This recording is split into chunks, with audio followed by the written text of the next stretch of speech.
Okay, so you know your head is moving around way too much in the golf swing, and it's making it very difficult to get a nice, clean, crisp ball strike. So, sure, we see that the problem is in the head moving around, but I can tell you now that most of the times the cause is what's happening down below. And what I mean by that is it's where you're placing your weight pressures. Golfers who tend to go into the toes will see a dip.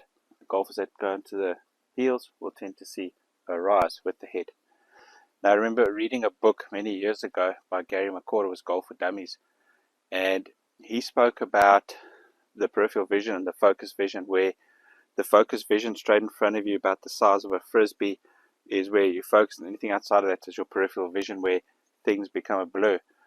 And with a lot of head movement, it's really difficult to focus on the ball. And of course, we've got to focus on the ball. That's what we want to hit.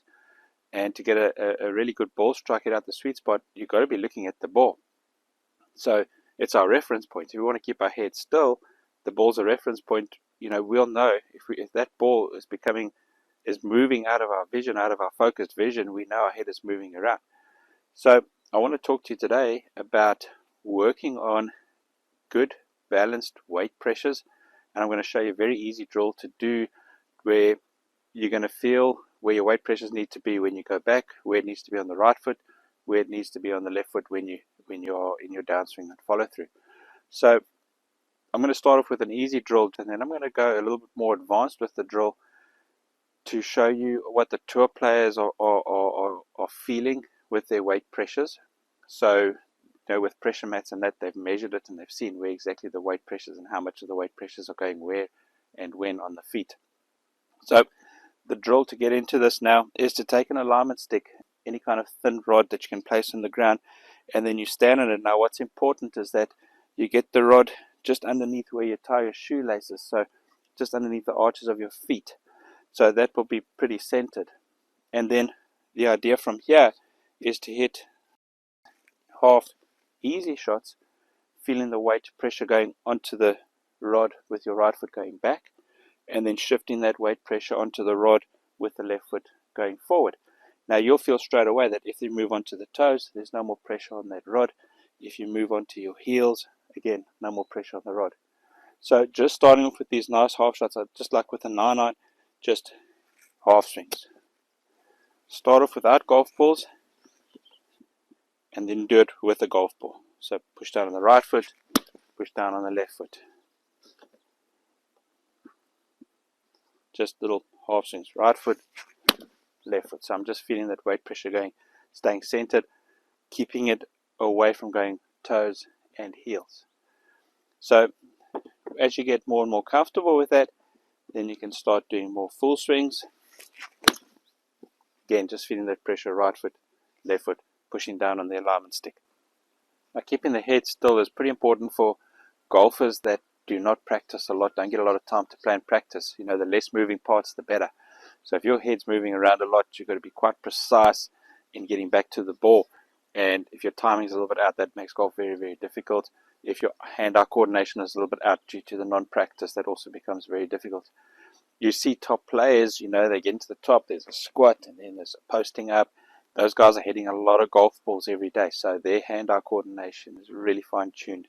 They're making a good strike on the ball every single time. So I don't mind if I see a little bit of lateral movement, just moving a little bit off the ball, to get a good wind-up in the swing. Especially those that lack a little bit of flexibility like myself. I move a little bit off the ball and then I get back.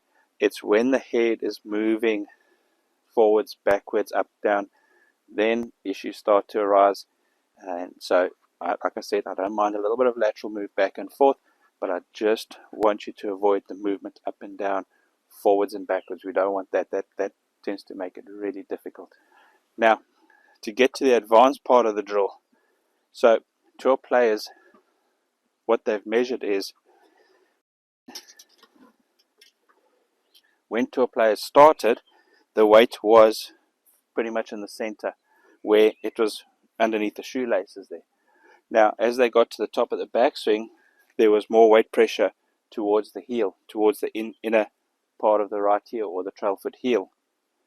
And that then shifted from there, towards the toes of the lead foot and then flattened out. In other words, went from weight pressure being onto the toe areas of the flat foot, and then with the posting up of that left leg through impact, because remember, good players have a straight left leg at impact. It's straight, it's not locked, but that left leg straightens.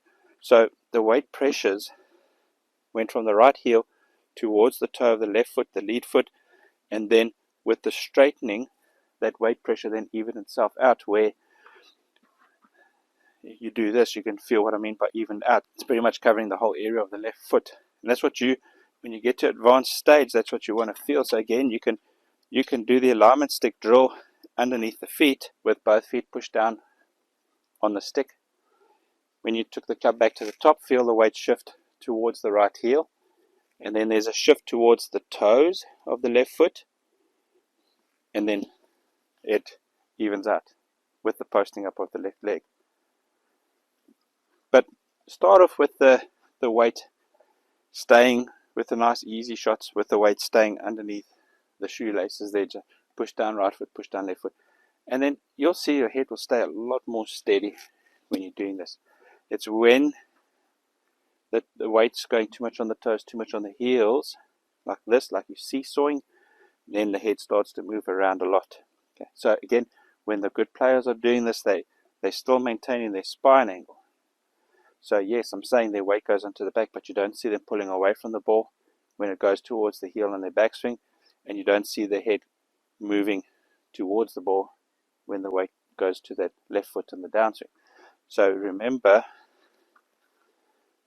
that they are maintaining their spine angle. There's your spine angle here. That's the angle that you want to keep your head still. So a lot of that has to do with what's happening down below with your feet, where your weight pressures are. I'm Owen, and I want you to start playing golf better than you imagined. If you enjoyed this video, then please give it a like, and make sure you subscribe so that you don't miss out on any of my future instruction or tips. Thank you for watching.